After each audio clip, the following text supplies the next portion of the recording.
Welcome to my video about Trondheim during winter. Get your thick winter jacket and mittens ready, and don't forget your hat because it's about to get real cold as we check out what Trondheim is like during winter. Towards the end, we will also ask a few random strangers what they have to say about winter in Trondheim. The first thing I want to do is just show you the city and what it looks like while covered with snow. You might recognize some of these places from my Trondheim virtual tour video, which was filmed during summer, but I still think you'd enjoy seeing them again during winter, so here they are. One thing to note is that there are definitely less people out and about in the city during winter. The cold seems to keep a lot of people inside, except for right before Christmas, when a lot of people are out shopping for Christmas gifts. This is the Nordre Street, one of the most populated streets of Trondheim. This is Munkegata, which crosses the main square Torget, where we of course have the obelisk and statue of Olav Tryggvason and the shopping mall Trondheim Torg, before reaching Nidarosdomen, our cathedral. And of course, we can't not take a closer look at Nidarosdomen, which we can see here, in all of its glory during wintertime. On this day, there happened to be a bunch of people skiing right by the river at Marinen, near the cathedral. I'm pretty sure they were students from the nearby university. Standing on our largest bridge, Elgseterbrua, we have a nice view spanning from the Nidaros Cathedral over the river and towards the part of the city where the university campus lays. Here we are at NTNU, Norges Teknisk Naturvitenskapelige Universitet. You know, just this simple name. And I bet that a lot of people checking out this video are considering studying at this university, so I decided to film a little bit at the campus to show what it looks like for those people. Alright, back in the city center, we are now at Gamle Bybro, our old-ass bridge. On Gamle Bybro, we have a great view of the old Trondheim wharves that served as a place of commercial trade in the old days. Going across Gamle Bybro, we find ourselves in Bakklandet, which, like the wharves, is kind of iconically Scandinavian with its colored buildings. Going up the hill from Bakklandet, we find an ice rink before reaching Festningen, the old fortress with cannons that overlooks the city. The view is always quite nice up here. Let's spend just a few extra seconds here to enjoy the view of the city and the fjord. Here we have a bunch of boats and more colorful buildings near our train station. On the other side of the train station is Bratterkaia, with several large office buildings and where we can also see the Trondheimsfjord. Now we are at the Blomsterbrua Bridge near Solsiden, which features a mall, apartment buildings, and more boats. Obviously, the athletic field doesn't see much usage during winter, and nor does anyone hang out in the parks, except for this one girl, but she's a statue. Here we are at the edge of Bymarka, our large nature reserve. Norwegians like to joke that they are born with skis on their feet, and so you might not be surprised to learn that a lot of people enjoy coming to Bymarka to go skiing during winter. You can even spot rather old individuals skiing, people who appear to be in their 70s. This parking lot nearby is completely filled every weekend with cars of nature-loving Norwegians. The lake we have right here, which is formed by a dam, Teistendommen, is completely frozen over, and lots of people seem to be ice skating on the lake. One group of people even made a little campfire here next to the lake. I didn't really venture further up into Bymarka, but I can tell you that there is often plenty of snow up there, along with skiers and various cabins or lodges where you can ski to as a destination to take a break, buy some coffee, hot chocolate, food, or a chocolate bar. In fact, the most typical Norwegian thing when it comes to skiing and hiking in general is to bring a chocolate called Kvikk Lunsj, which is similar to Kit Kat but tastes way better. The inside of the packaging actually includes the Norwegian common sense guidelines for hiking. But you know what? Showing you Trondheim during winter all lit up with sunlight like this is actually kind of deceiving, because the reality is, it's usually dark as I wasn't lying in my Trondheim virtual tour video when I said that we live in the dark ages during winter. It's time to face the dark side of Trondheim. Okay, it's not really that scary. I made this little animated graph on the screen here to show you guys how many hours of sunlight we have during the day over the course of our winter. This is an Instagram post I made showing the course of the day on our darkest day of the year, in the middle of December.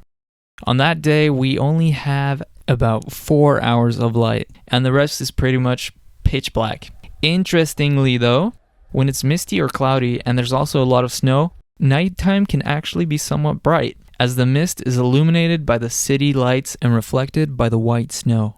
Let's return to the city center to show you what it looks like during the darkness. Here we are at Torget once again, and I noticed the Olav Tryggvason statue on top of the obelisk in the middle of Trondheim Torg is actually lit up by 2 lights on opposite sides of the square. There are also some lights installed near the base of the obelisk, which I believe was installed just in the last few years and looks pretty nice. Mushroom. I call this thing the Mushroom ever since a girl asked me to meet up at the Mushroom, and I gotta say it definitely looks better during the winter darkness as it's lit up from inside and has some kind of twinkling animation built into the lighting system. Now let's go to Nordre and check that out again here at nighttime. You can tell we have a lot of lighting to counteract the complete and utter darkness that we would have without it. And the lighting is done pretty nicely, I think. I especially like how this one little alley looks. Here we are approaching Solsiden again with Blomsterbrua very well lit up and leading us to the Solsiden Mall and venues. The canal here at Solsiden turns into an ice skating rink during winter, and there are plenty of pretty lights, especially during Christmas.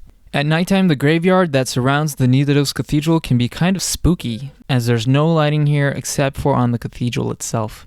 And since it's winter and dark all the time, now you can appreciate Rockheim, which is when it really shines, so to speak. We even have a public toilet that looks pretty neat during winter. Here we're at the good old Gamle Bybro once again. The wharves don't seem to be lit up very well, so they're just black. And these are the hospital buildings, which are quite well lit up and definitely gives an interesting look. Also the bridge near the hospital, as shown here.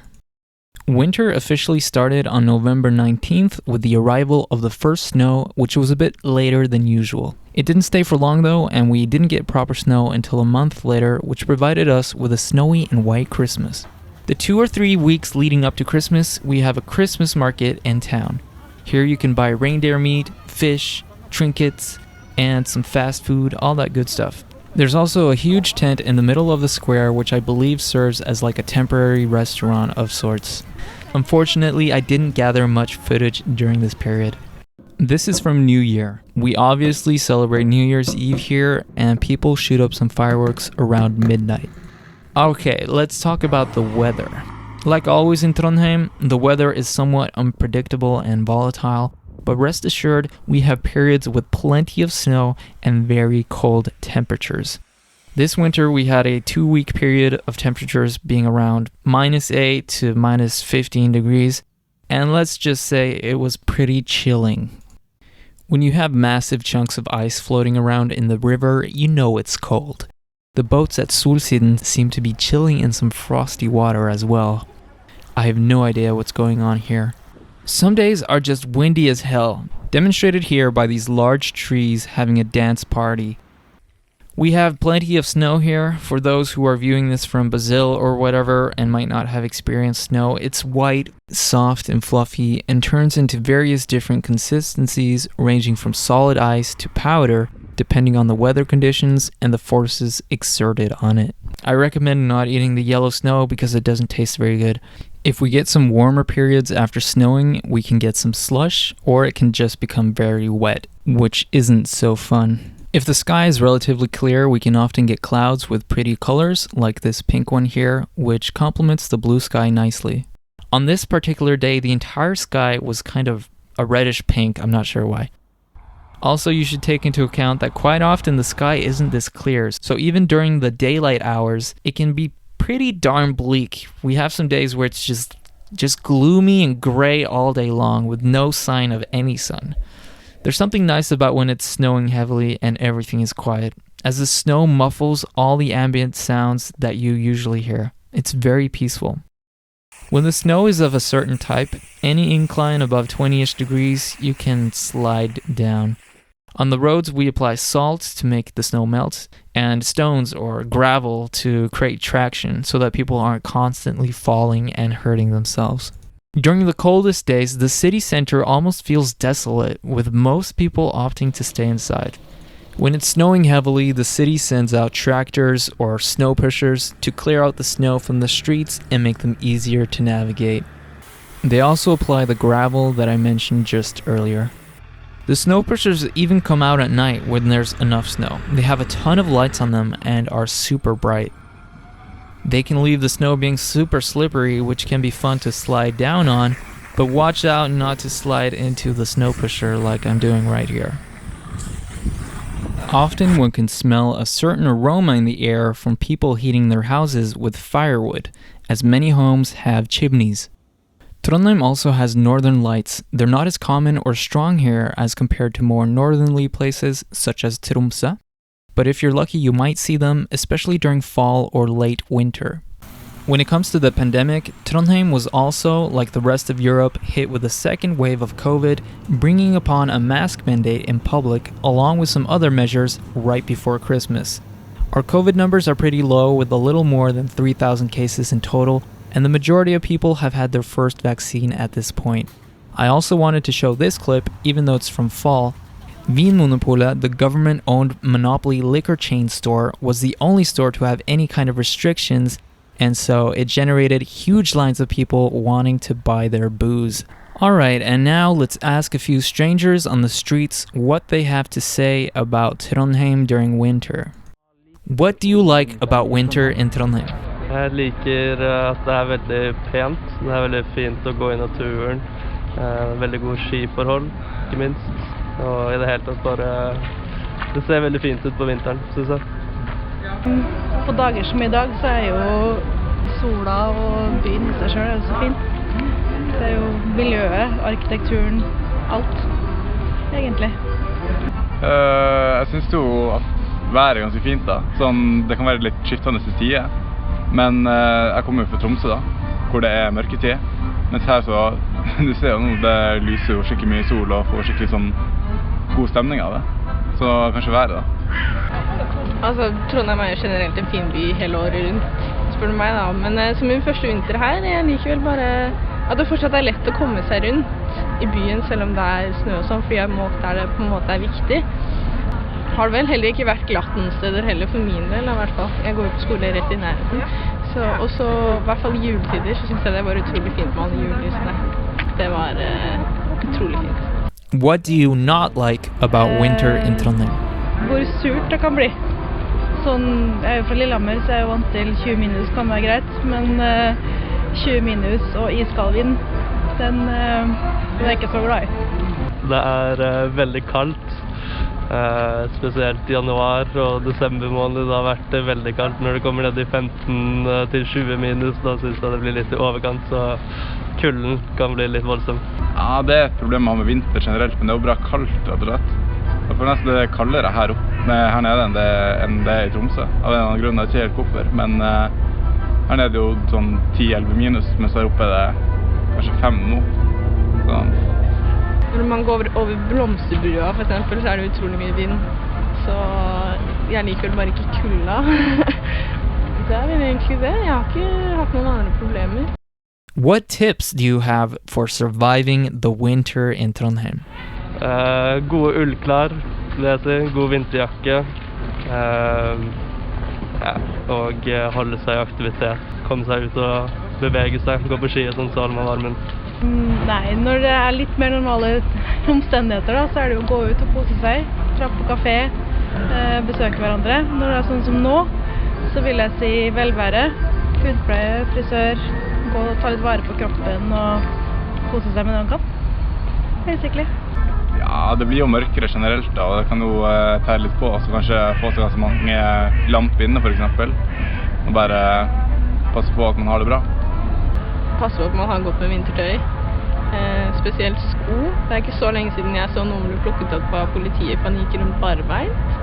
Nå på vinteren, det var vel sånn 10 minus, da var jeg egentlig litt I sjokk, så gå vintersko, gå vinterklær, og ja, det det. In March, we could notice that our winter was getting closer to its final stages, when we actually got up to around 10 degrees on certain days, and it really started to feel like spring was arriving, with our short and dark days becoming substantially longer and brighter. All the gravel on the roads that previously helped prevent people from falling is now all ending up in these large piles on the sides of the roads with the little snow that remains. So at this point, you're enjoying the less frigid temperatures and things are feeling good. Doing things like, for example, enjoying the view like this dude. But then you realize that you live in Trondheim and winter never ends here. And that you still have more random days of snowing like crazy, like this day in the middle of March, and this day in April around Easter time, although at this point the snow melts pretty rapidly.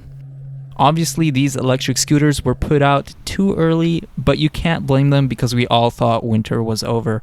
Easter is a big thing in Norway, by the way, not as a religious thing, but more as just time to relax, visit family, go to your cabin in the mountains, go skiing, eat chocolate eggs, and quick lunch. And this is because we have several days off as national holidays, basically a 5-day long weekend. And as a little bonus footage from spring, this is on 17. Mai, our national day, which was pretty modest this year because of COVID. So as a summary of this video, Trondheim during winter is cold and dark. The weather is unpredictable and sometimes quite harsh, but there is a beauty and a serenity to the snow, the darkness, and the winter lights that you might appreciate. I hope you enjoyed the video. If you're interested in Norway or the Norwegian language, I have a bunch of videos you would probably enjoy on my channel, including interviews with random Norwegians on the street, so be sure to check that out, and subscribe if you'd like to see more stuff like this.